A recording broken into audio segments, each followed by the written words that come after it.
My dear audience, আসসালামু আলাইকুম। উসমান সাল মেডিকেল সার্ভিসেস ইউটিউব চ্যানেলের পক্ষ থেকে আপনাদেরকে জানাই স্বাগতম। আশা করি আল্লাহর রহমতে আপনারা সবাই ভালো আছেন। বন্ধুগণ, আজকের ভিডিওতে আমি আপনাদেরকে বাচ্চা কিংবা প্রাপ্তবয়স্কদের মুখে রুচি বাড়ায়, ক্ষুধামন্দা দূর করতে সাহায্য করে, ক্যান্সার প্রতিরোধ করে, স্নায়ুতন্ত্র গঠনে ভূমিকা রাখে এবং রোগ প্রতিরোধ ক্ষমতা বৃদ্ধি করে এমন একটি মাল্টিভিটামিন সিরাপ সম্পর্কে আলোচনা করব। পাশাপাশি সিরাপটির দাম, গ্রুপ বা জেনেরিক নাম, প্রস্তুতকারক কোম্পানির নাম, খাওয়ার নিয়ম এবং এর সাইড এফেক্টস বা পার্শ্ব প্রতিক্রিয়া সম্পর্কে কিছু তথ্য জানানোর চেষ্টা করব। তবে ভিডিওটি শুরু করার আগে আপনাদের প্রতি অনুরোধ, আপনি যদি আমার চ্যানেলে নতুন হয়ে থাকেন তাহলে অবশ্যই চ্যানেলটি সাবস্ক্রাইব করে নতুন নতুন ভিডিও পেতে লাইক, কমেন্টস এবং শেয়ার করবেন। বন্ধুগণ, বাচ্চাদের কিংবা প্রাপ্তবয়স্কদের মুখের রুচি বাড়াতে, ক্ষুধামন্দা দূর করতে, ক্যান্সার প্রতিরোধ করতে, তারপর রোগ প্রতিরোধ ক্ষমতা বৃদ্ধি করতে ডাক্তারগণ যে সিরাপটির কথা তাদের প্রেসক্রিপশনে বা পরামর্শপত্রে লিখে থাকেন তার নাম হলো পোগো মাল্টিভিটামিন সিরাপ।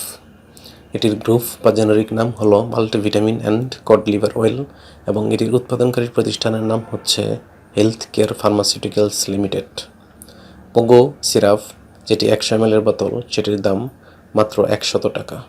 এই সিরাপটি এমন একটি সিরাপ যেটিতে রয়েছে 8টি ভিটামিন এবং কড লিভার অয়েল। এটি খাওয়ার নিয়ম হচ্ছে 1 মাস থেকে 12 মাস বয়সী শিশুদের ক্ষেত্রে প্রতিদিন দিনে একবার 2.5 মিলি করে বা হাফ চা চামচ করে খাওয়াতে পারবেন।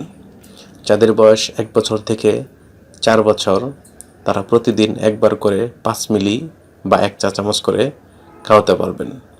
যাদের বয়স 4 বছরের ঊর্ধ্বে তারা প্রতিদিন একবার 7.5 মিলি করে খাওয়াতে পারবেন এবং যারা প্রাপ্তবয়স্ক তাদের ক্ষেত্রে প্রতিদিন একবার 10 মিলি করে অথবা 2 চা চামচ করে সেবন করাতে পারবেন।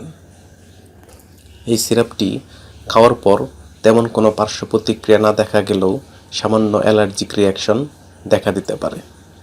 গর্ভাবস্থা এবং স্তন্যদানকালীন সময়ে এই সিরাপটি খাওয়া যাবে কিনা সে বিষয়ে পরামর্শ অবশ্যই রেজিস্টার্ড চিকিৎসকের অনুযায়ী নিতে হবে, অর্থাৎ চিকিৎসকের পরামর্শ ব্যতীত কোনো ঔষধ বা সিরাপ খাওয়া যাবে না। এই সিরাপটি আলো ও তাপ থেকে দূরে ঠান্ডা এবং শুষ্ক স্থান রাখতে হবে এবং অবশ্যই শিশুদের হাতের নাগালের বাইরে রাখতে হবে। ধন্যবাদ।